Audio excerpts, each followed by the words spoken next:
Hello and welcome to episode 2 of Songs from a Padded Envelope. I'm Steve and I'm here with co-host Ben. Hello, Ben. Hi there, Steve. And hello and thanks to everyone who checked out the first episode and helped to share it around the world. We've got a very different conversation for episode 2, wouldn't you say? I think it's a very different take on what we're expecting. There's something very unique here. Yeah, and it's kind of exciting already to think about the contrast between the conversation we had with David and the conversation that we have with Kyle for episode 2. I think very much so, mate. I think we were looking for similarities between people in terms of their experience, but also the different take on things and where people come from, what their journeys were like, and just 2 conversations in, and the variety is opened out already, isn't it? It has, and looking ahead to what the episodes that we've got lined up, that's only going to be kind of exaggerated further, isn't it? It's diversifying with every episode, it looks like. Yeah, indeed it is, mate. Well, I suppose we should just mention at this point the caveat for the recording of episode 2. We had a slight technical issue with your brand new headphones and microphone setup not working. So we had to rely on the laptop mic. So consequently, I sound like I'm at the bottom of a well, which I've now arisen from. Yeah, so no longer in the well. He's free of the well, but not for the conversation that you're about to hear. So apologies for the slightly wavering sound quality when Ben's speaking. But it's a really interesting episode, and as we mentioned at the start of the conversation, we do know Kyle, and have known Kyle for a long time. But there was such a lot in this conversation that I didn't know about him, and he spoke very honestly about his experience with a lot of warmth as well. He did. I think one of the things that the listener will get in coming to this episode with Kyle is about someone that is incredibly creative, but also has a real humility to the way that he carries himself, and the way that he talks about a life of making music and a dedication to that. Yeah, it was a real privilege to hear. If anybody is listening to this and they have a demo tape stuffed in a bag in the bottom of their wardrobe, or a CDR that they have held on to since it was recorded in their formative musical careers, you can get in touch with us on songsfromapaddedenvelope at gmail.com. We would be really interested to hear from you and talk to you about coming on an upcoming episode. Does that feel like a good point to go into our chat with Kyle? I think we should listen to Kyle Lee. All right, okay. This is Kyle Lee on Songs from a Padded Envelope, episode 2.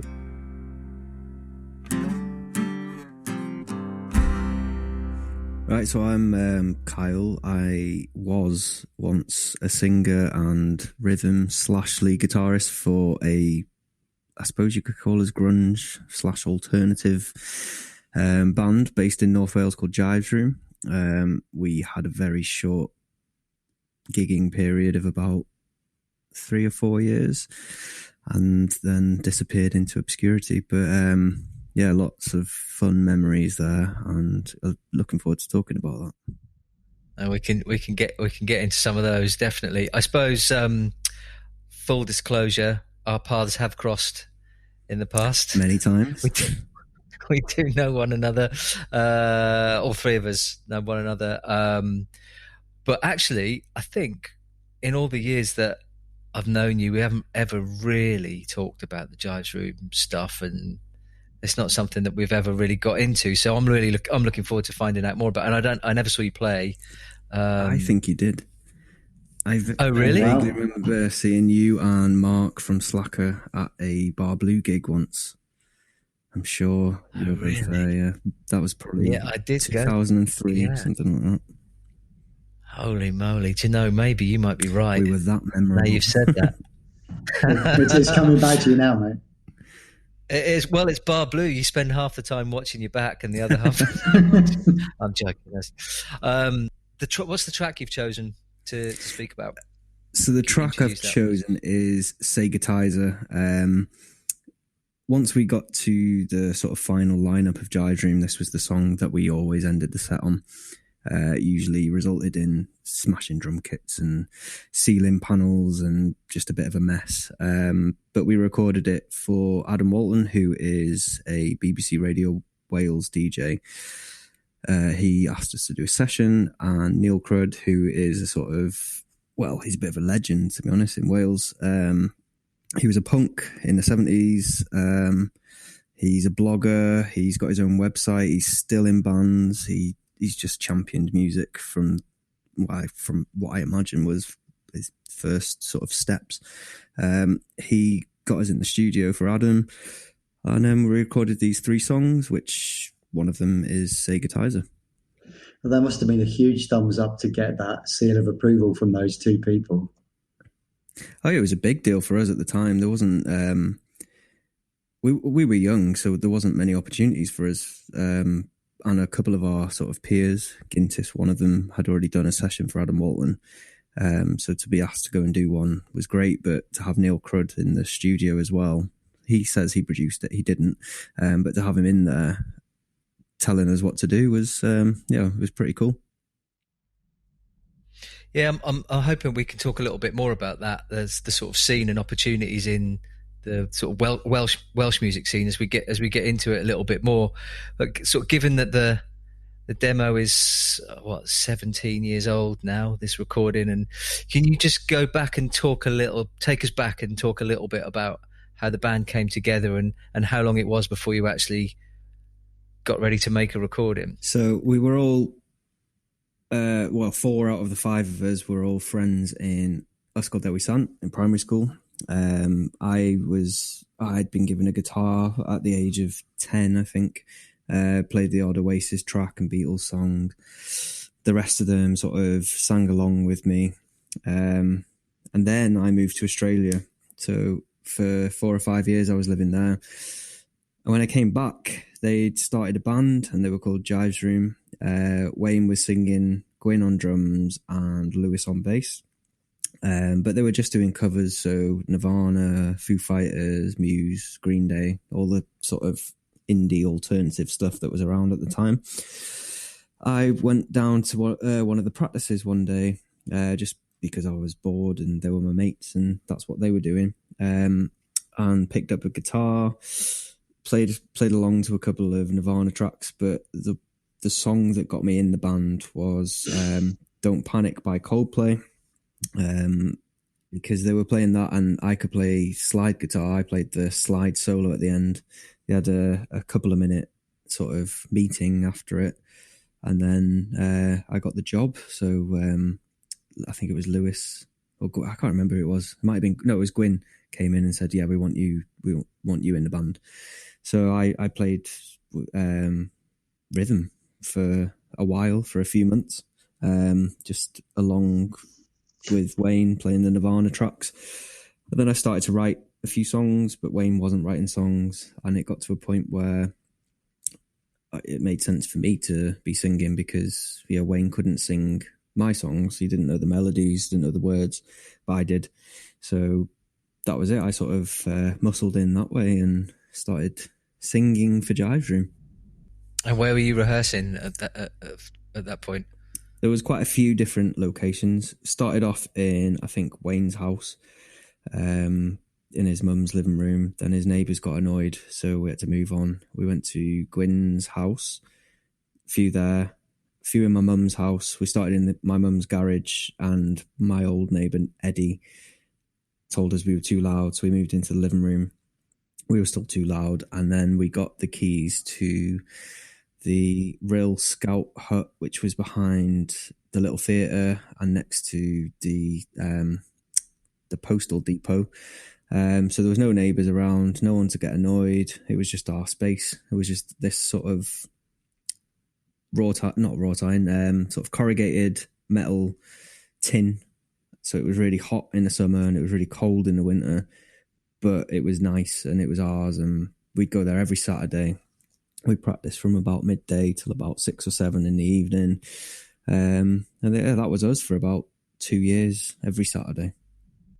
How much that shift from having somebody like one of the band's houses that you could rehearse in, and then you've got that shift into a space that's your own. Can you sort of describe that change in the way that how the band changed from sort of being under the watchful eye of parents, even if they're kind of leaving you to it, into we've got our own space now? It had its pros and cons. So we were quite crafty, and we always planned it to rehearse at a certain band member's house when their family was away. So there was never any family members around. It was just our neighbours that were sort of in the way. But it would always result in a messy night, shall we say.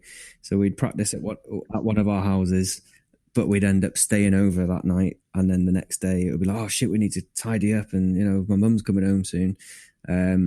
Whereas when we moved to the Scout Hut, although we didn't get to leave our gear there, once we were set up, that was us for the day. And we did have an official ending time. We had to be out of there by 7.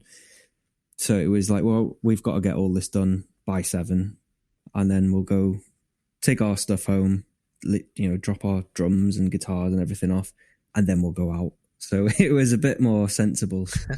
We did get a lot more done. We started to go to Morrison's quite a lot, which was across the road, and sort of half an hour lunch break would then turn into an hour lunch break, because we would just sit in Morrison's cafe having a full. I liked your neighbour Eddie. Eddie was nice. Oh yeah, he was a pain, Eddie. He was an old rock and roller, as he used to call himself, and he'd come to the garage door, and he'd be like, I don't mind your music, but you just turn it down a little bit. And he was so deaf, so I don't know how he heard us. He'd be like, just turn it down a little bit.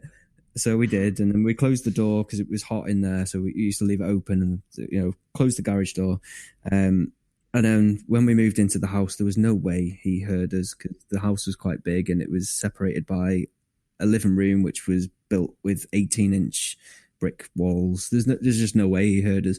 But he liked to moan, and he'd be knocking on the window going, I like your music, but can you just turn it down a little bit? It wasn't even late. It was about 3 or 4 in the afternoon. But I think he just knew that there was gonna be some sort of party after as well, and stop it.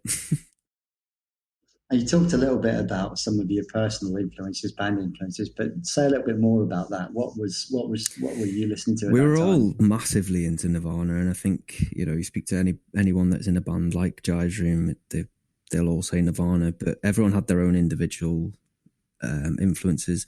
I was, once the Vine's debut album, Highly Evolved, came out, once that sort of hit the shelves, that was a massive influence on my songwriting. I used to kind of listen to that and think, well, how is he writing happy pop songs that in a grunge manner?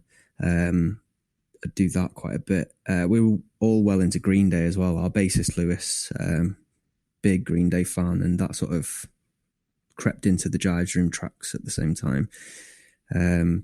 But yeah, it was basically anything that anyone that had been in Nirvana did. That's what we were into. So Foo Fighters became quite important. The Queens of Stone Age album with Dave Grohl drumming, that was a massive influence on us. I know some local bands as well. I mean, there was a band called Carpet. They were huge influences on Jive's Room. Still are. They're a very good band. They're still around. They're not still around, but I still listen to their stuff, and I think the rest of the lads do, because it's got that nice nostalgic feel to the demos. But yeah, I remember listening to a couple of John's tracks and thinking, how is he doing that? And I know our guitarist Alan was quite impressed with John's pedal setup, and it was always played in our flat that we had together. So there was a good local scene that you could go out to see bands, the people that you knew and stuff. Yeah, I mean, I haven't really been part of a scene like that since we were all very young. So we were sort of between the ages of 15 and 18 when we first started playing live in Bar Blue in Rill, which was it was a brand new nightclub. We had our first proper gig there, and then there was bands like Gintis, Carpet. Who else was around? Junebug. There was all these bands that I now know as very good friends, but at the time I'd never seen these guys before, and they were all so much older than us. We were lucky to get in there, but got away with being in there and mixing with the crowd. So this scene sort of developed, and it was all down to one man called Steve Rastin. I don't know how true this is, but rumour had it that he was a band manager for some band back in the early 90s, and then he'd retired and settled in Rill and started putting these band nights on in this club on a Wednesday. And then pretty much straight away, they became the busiest nights of that club. I mean, the Fridays and Saturdays in there were horrible. The music was shit, but there was no one in there. But you could go there on a Wednesday and it was full of decent sound people all there to watch bands, and it didn't matter what sort of bands were on, if there was metal or punk or reggae or whatever, everyone went anyway. It was a really good scene at the time.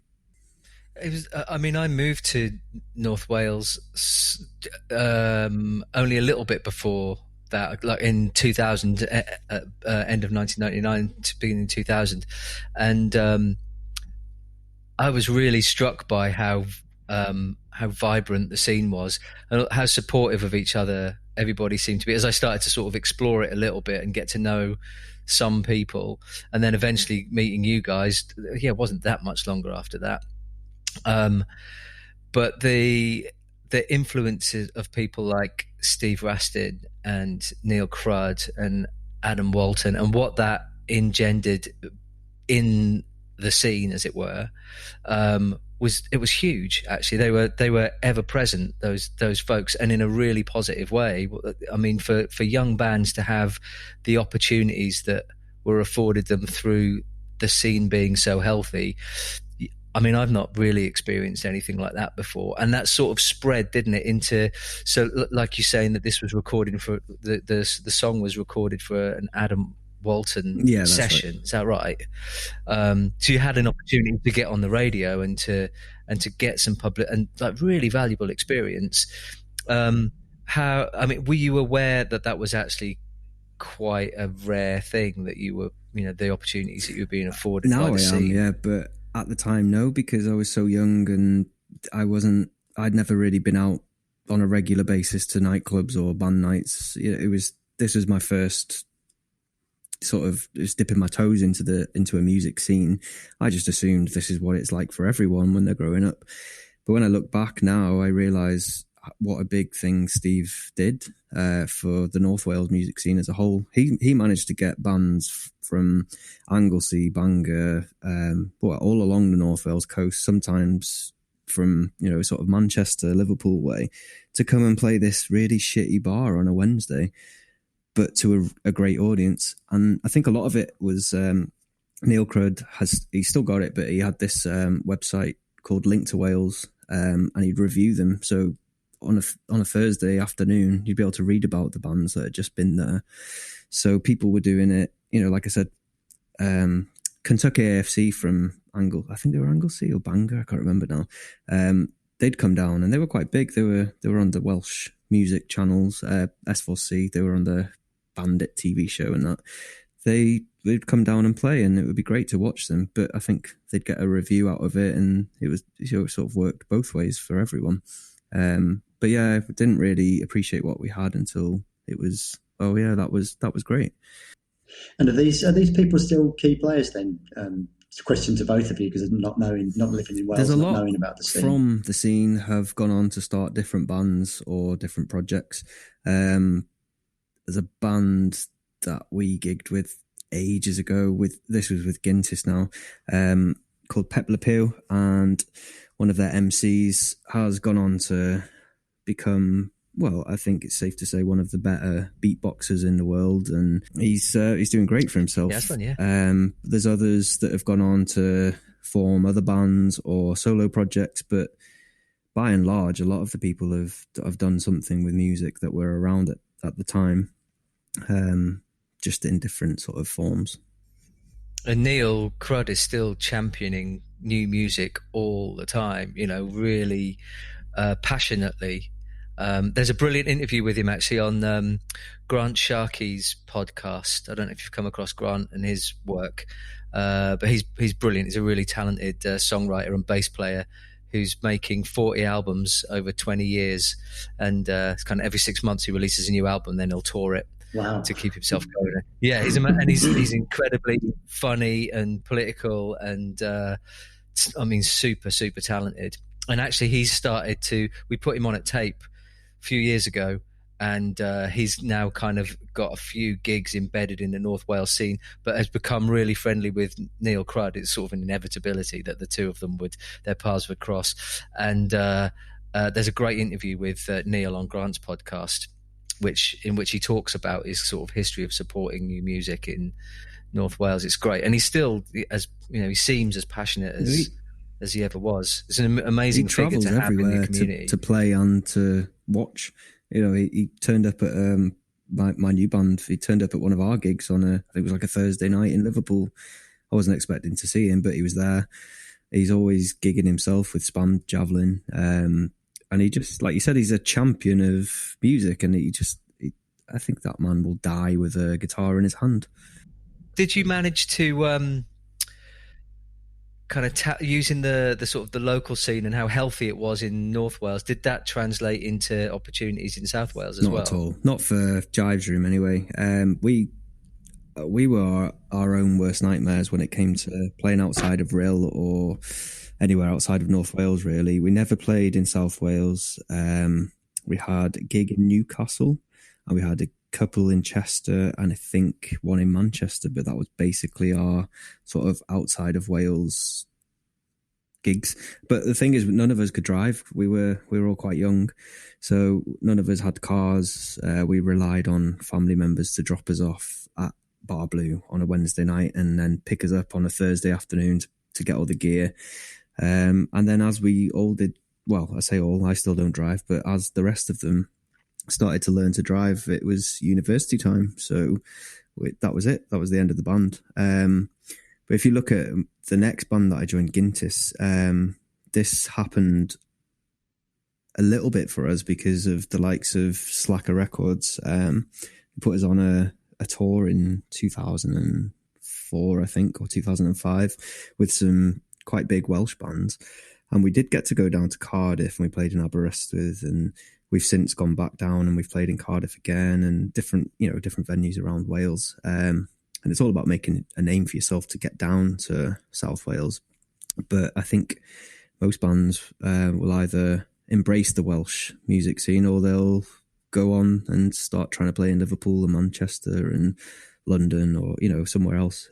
Wales isn't really massive on a lot of bands' radars, and then you've got festivals like Focus Wales that are trying to say to people, well, it should be a massive thing on your radar now. You should come and play in Wrexham, you should go and play in Bangor, and they're doing a great job. They really are. Yeah, it's an amazing event. So when you go back to the Jive's sort of making of the first demos and stuff, what were your kind of aspirations? What did you? I mean, you talked about how young you were, but what did you want to come from it? What did you do with the demo when you made it? The first one that we did, it was all about selling it. We wanted to make enough money to make another one. So I think we were selling it for £3, and we did, we sold a few at gigs and around school because we were still in year 10 or 11 at the time. So we did sell a few. I think my granddad bought about 8. But yeah, that was basically it. It was a stepping stone to get into the studio again and spend more time there. The second one, that was when we listened back to it and thought, this is all right, and we could probably get this on the radio and try and get some better gigs out of it. So I would send it off to the likes of Night and Day in Manchester, or the Zanzibar in Liverpool, or all these venues that were quite big on the scene.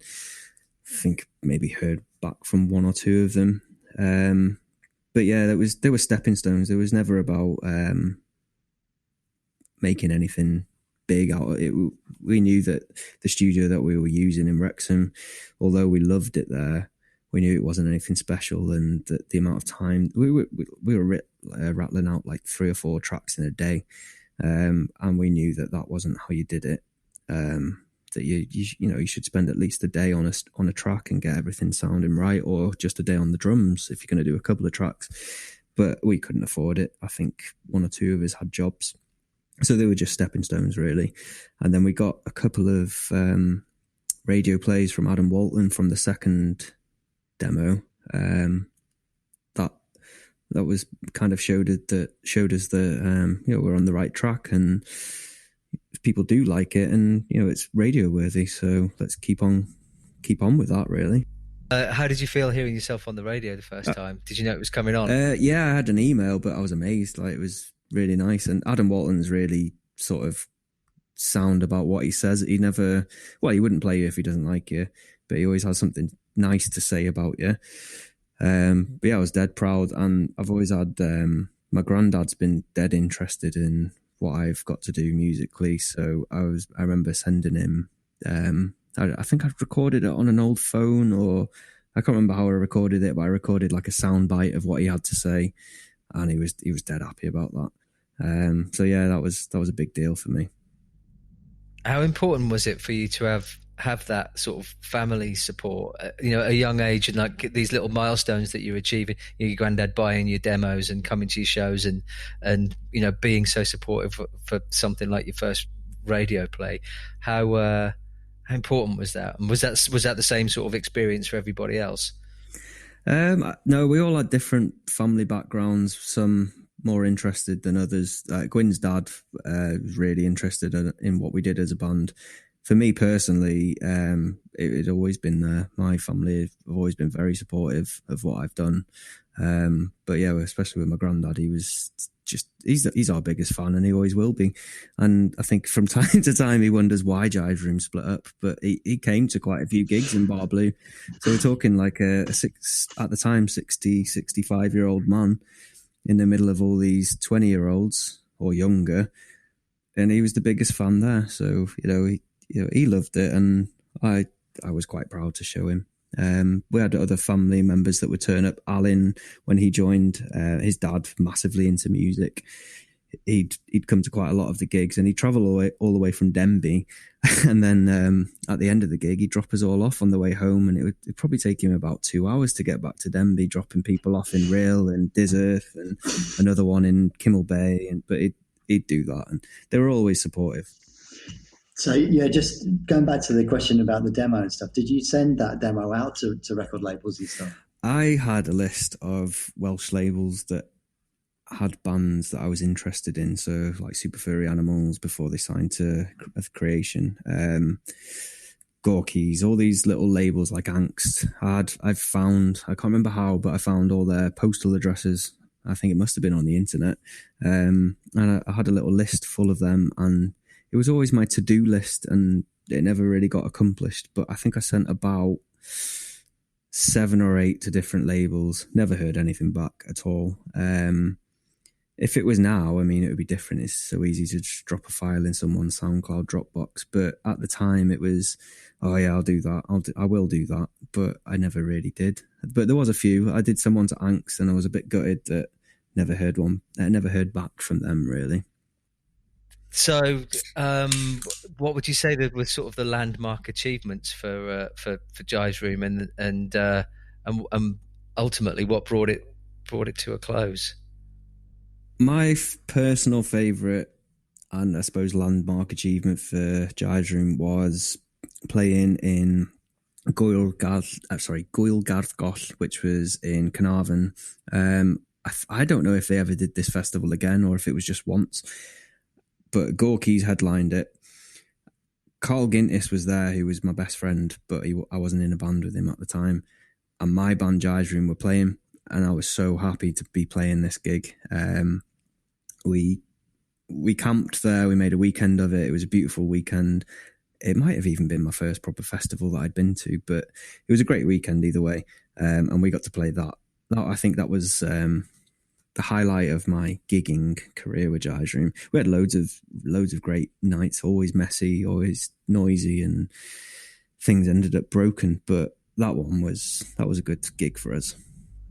How did Jive Room come to an end? It basically was university, so we all went to different places from North Wales. Gwyn ended up in Liverpool, Alan in Leeds, and I went to Bangor, and it just became impossible to get together. We tried. We actually had a bit of a family meeting when we all passed our A-levels, and I say family meeting because all of our families were there, and my mum was trying to say, well, you need to keep this band together. These guys are good.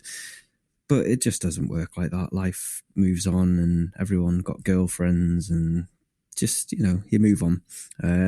We did play some gigs. I think we got called the Three-Headed Monster gig, which was Jive Room, Gintis, and Junebug. So we used to play the Bar Blue Christmas edition, which was always the Wednesday before Christmas.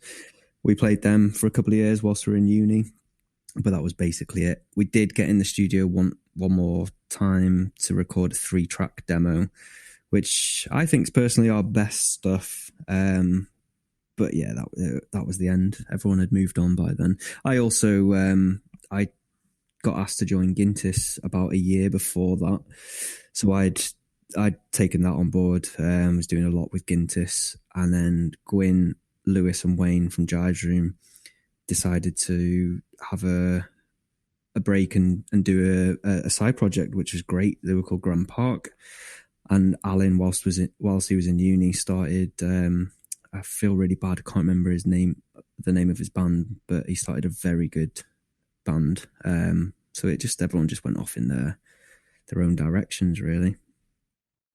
It doesn't sound like you got any sort of regrets attached to Jive's Room and how it came to an end in a very sort of natural sort of way. Not at all. I technically am still in Jive's Room. No one's ever gone, right, that's it, we're done. And every now and then I do get drunk and I'll message them and say, when are we doing this anniversary gig? But that never happens. If they got in touch tomorrow and said, do you want to have a jam? I'd be up for that. And I know most of them would be.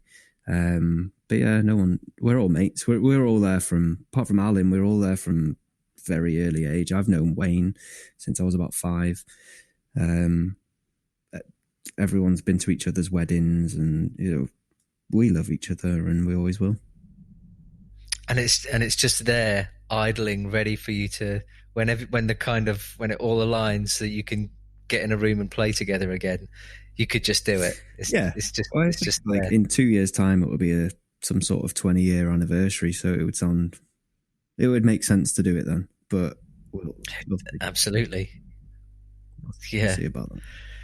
So after Jive, obviously you talked about Gintis, and that's kind of a rolling project, isn't it? Gintis, that's kind of continued since then. But what are you doing?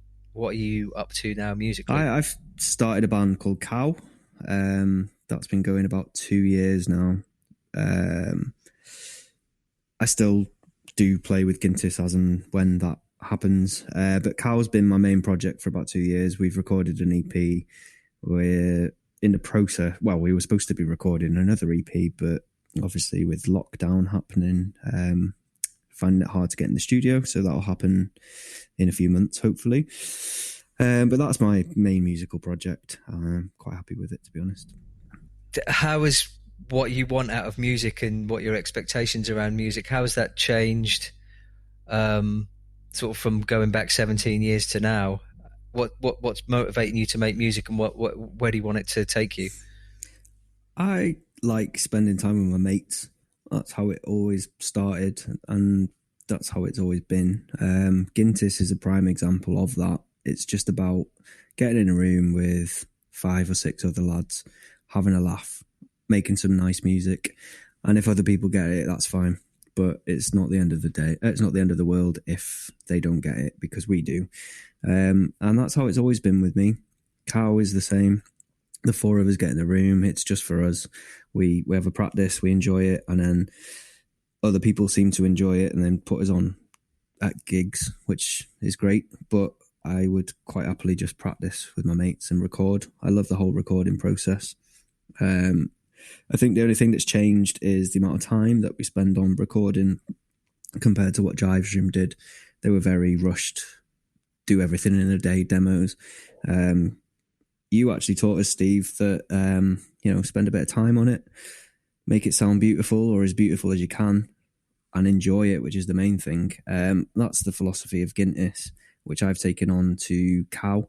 So we do spend a lot of time on the recording, but at the end of the day, if no one hears it, we're not that bothered because we're doing it for ourselves. Have you ever kind of, the music that you're making, you've always been a really passionate musician and songwriter, and you've had lots of projects going with, Mexican Walking Fish, and there was another project between that and Cow, was there? No, before Mexican Walking Fish, I played bass in a band called Sona. Oh yeah, but it's always been there, hasn't it? You've always. Has there been a period where you haven't been in a band?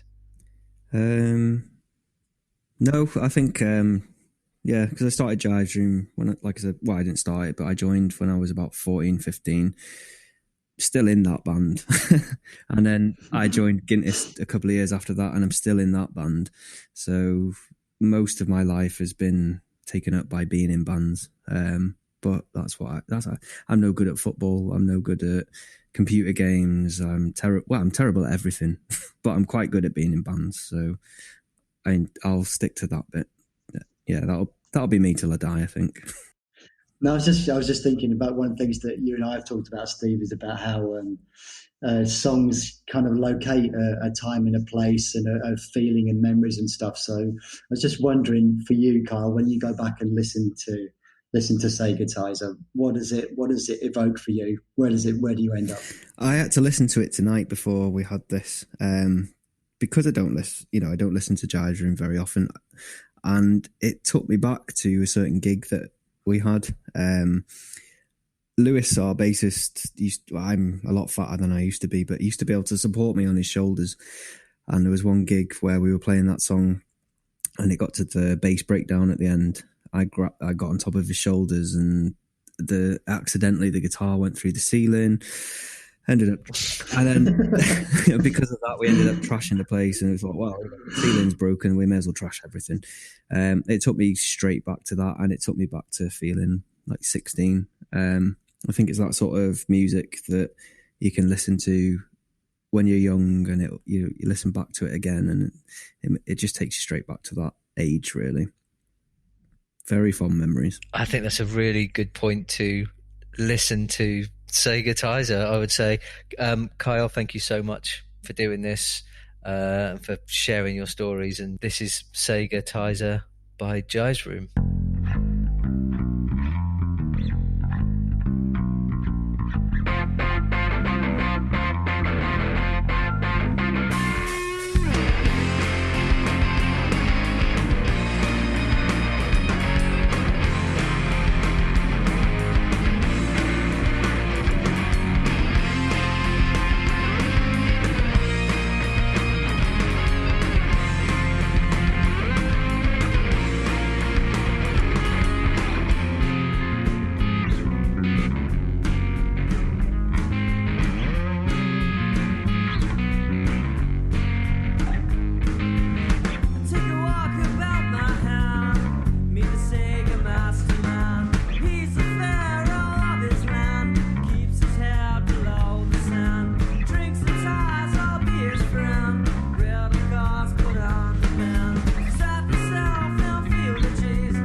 Songs from a Padded Envelope is presented, produced and edited by Steve Swindon and Ben Clay. Music is by state-sponsored Jukebox. Artwork is by Matt Canning. Songs from a Padded Envelope is a Hidden Hive production.